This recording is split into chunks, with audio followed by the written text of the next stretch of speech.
membahas tentang engine management system dari mobil Suzuki EPV keluaran tahun 2008. Jadi di mobil ini nanti ada beberapa sensor-sensor, kemudian ada ECU (Electronic Control Unit), kemudian ada aktuator yang akan meneruskan kerja dari ECU. Kemudian sensor-sensor apa aja yang terdapat pada mobil ini akan kita lihat satu persatu. Oke, sensor yang pertama adalah MAP sensor atau Manifold Absolute Pressure Sensor. Yaitu letaknya di sini. Jadi sensor ini nanti akan mendeteksi tekanan udara yang masuk ke dalam intake manifold atau ke dalam throttle body ini. Kemudian sebelah sini, dalam throttle body ini ada TP sensor atau throttle position sensor, di mana sensor ini akan mendeteksi posisi throttle atau katup gas. Di sini ada intake air temperatur. Jadi udara yang masuk akan diketahui oleh sensor ini. Untuk selanjutnya ada sensor CMP atau cam position sensor. Ini letaknya di belakang di posisi camshaft ini. Nah, ini ada sensor CMP. Kemudian ada sensor CKP, yaitu letaknya di bawah sana. Maaf ini nggak kelihatan. Jadi letaknya ada di dekat puli poros engkol, yaitu untuk mendeteksi posisi crank atau poros engkol, sehingga akan mengetahui bahwa mesin itu berputar atau belum. Kemudian di sini ada sensor ICT di saluran masuk air radiator, yaitu dia akan mendeteksi suhu dari mesin atau engine coolant temperature. Sensor selanjutnya yaitu adalah sensor VSS atau Vehicle Speed Sensor, di mana sensor tersebut terletak pada roda yang digunakan untuk mendeteksi kecepatan dari kendaraan ini. Untuk aktuator pada mobil ini adalah yang pertama ada idle speed control, yang mana aktuator ini akan meneruskan kerja dari ECU. Aktuator ini berfungsi untuk mengatur putaran idle. Jadi pada saat engine dalam kondisi dingin, idle speed control ini akan menaikkan putaran mesin, dan pada saat engine sudah mencapai suhu kerja, maka idle speed ini akan menurunkan putaran mesin. Aktuator yang kedua adalah nozzle ini, di mana nozzle ini bertugas untuk menyemprotkan bahan bakar di dalam silinder sesuai dengan kebutuhan engine dan sesuai dengan kondisi engine. Aktuator yang ketiga adalah ini pengontrol pengapian atau koil pengapian dan electronic spark advancer, yang tugasnya untuk mengatur pengapian sesuai dengan kondisi mesin. Aktuator berikutnya adalah pengontrol pompa bahan bakar, yang mana letaknya ada di dalam tangki bahan bakar. Dia akan mengontrol pompa bahan bakar untuk on dan off sesuai dengan perintah dari ECU. Aktuator berikutnya adalah pengontrol kipas atau cooling fan. Pada saat suhu kerja mesin sudah tercapai dan mesin mulai naik suhunya, maka ECU akan memerintahkan cooling fan atau kipas pendingin mesin untuk berputar. Untuk ECM atau ECU Electronic Control Module, mobil ini berada di dalam dashboard ini. Nah, di situ letaknya. karena untuk menghindari dari benturan-benturan dan gangguan-gangguan dari penumpang dan gangguan dari air, maka diletakkan di dalam dashboard untuk keamanan. Untuk melakukan proses scanning atau pembacaan data RED DTC, maka hal yang pertama kali kita lakukan adalah kita siapkan dulu alat scanner.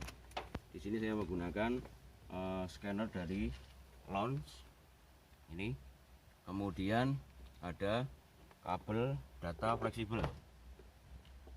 Kemudian langkah selanjutnya adalah kita memasang data fleksibel ini di DLI atau DLC atau data link konektor. Letaknya di bawah kolom setir ini. Jadi ini kita pasangkan.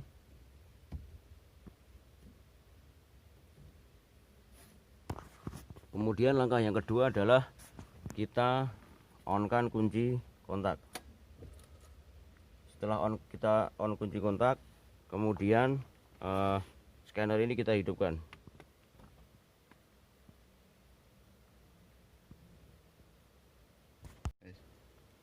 Untuk memilih menu pada scanner ini kita menggunakan pena touchscreen ini.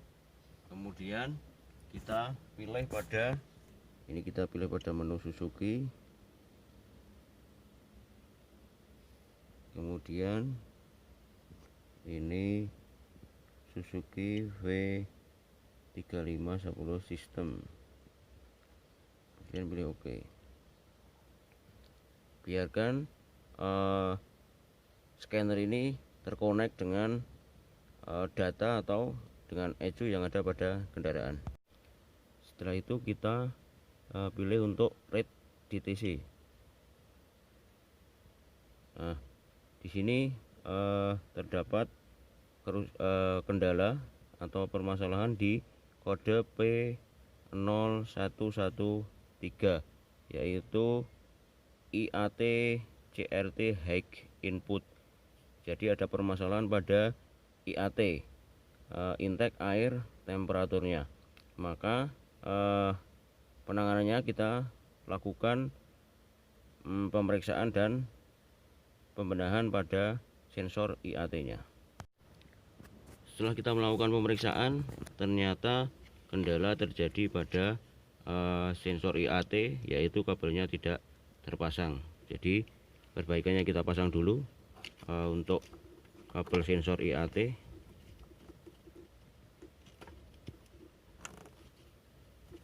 Kemudian kita lakukan reset data menggunakan engine scanner. Untuk melakukan reset pada ECU atau clear DTC, langkahnya sama, dari memasang kabel konektor fleksibel ke DLI.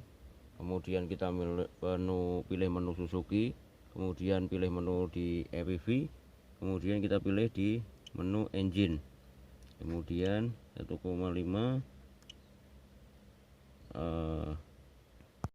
kemudian kita pilih pada menu clear DTC.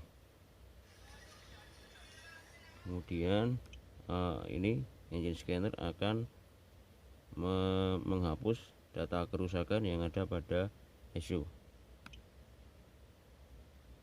Kemudian setelah itu kita keluar dari menu. Untuk memastikan data sudah hilang setelah melakukan perbaikan dan melakukan reset atau clear DTC, maka langkah selanjutnya kita melakukan pembacaan lagi kepada DTC. Nah, di sini sudah didapatkan bahwa kerusakan yang tadinya ada pada mobil ini, dan kita lakukan reset atau clear DTC, kemudian kita lakukan pembacaan lagi, di sini sudah tidak ada kerusakan atau no DTC. Jadi perbaikan dari mobil ini, Suzuki EPV, sudah berhasil. Maka langkah selanjutnya kita lakukan pembacaan data atau data stream pada mobil ini. Untuk pembacaan data, langkah pertama sama, kita memasangkan kabel konektor dari ini scanner ke data link konektor pada mobil. Kemudian langkah selanjutnya adalah kita menghidupkan mesin. Setelah mesin hidup, baru kita menghidupkan engine scannernya. Setelah itu kita pilih ke menu read data stream. Nah, di sini akan muncul semua sistem yang ada pada mobil ini.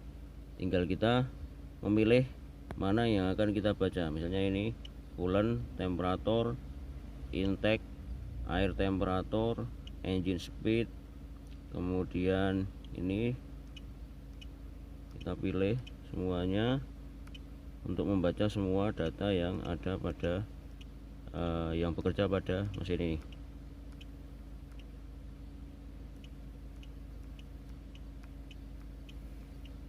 Setelah itu kita pilih OK. Nah, di sini dapat terbaca semuanya, yaitu ini di coolant temperatur. Di sini terbaca 70 derajat. Kemudian intake air temperatur di sini terbaca 32 derajat. Kemudian engine speed atau RPM berada pada 770 RPM.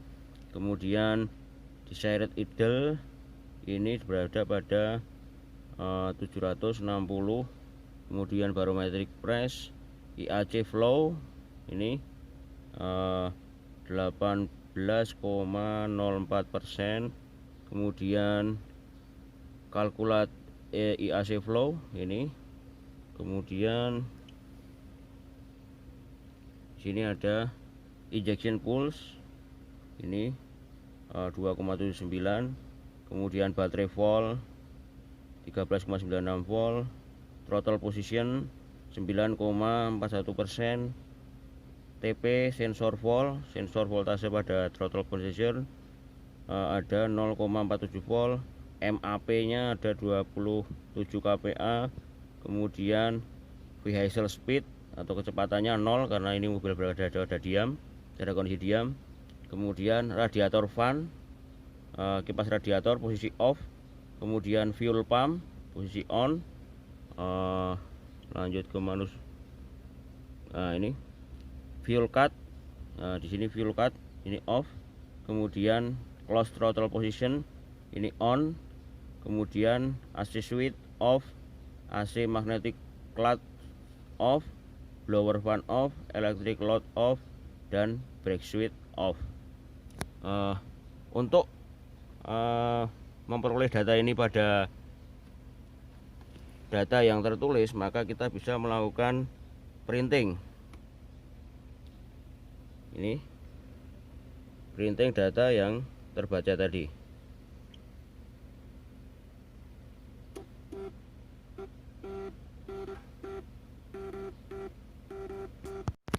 Setelah kita melakukan printing, kita akan mendapatkan pembacaan data yang tadi itu pada selembar kertas print seperti ini. Kemudian setelah selesai melakukan semuanya, kita matikan engine scanner ini.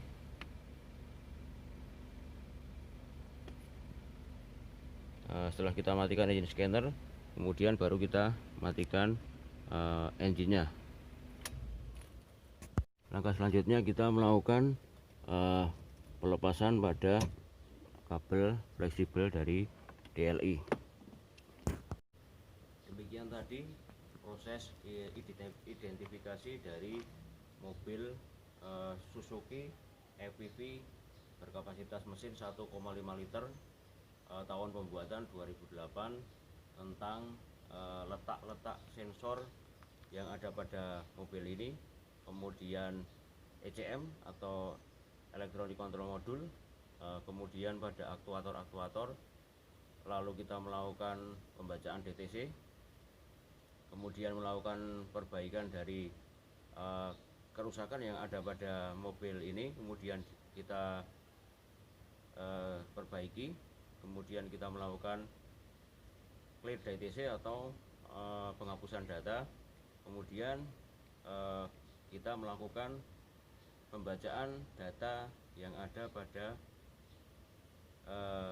ECU atau yang ada pada Electronic Control Unit pada mobil EPV ini. Semoga video ini dapat bermanfaat bagi pembelajaran di siswa SMK. Terima kasih.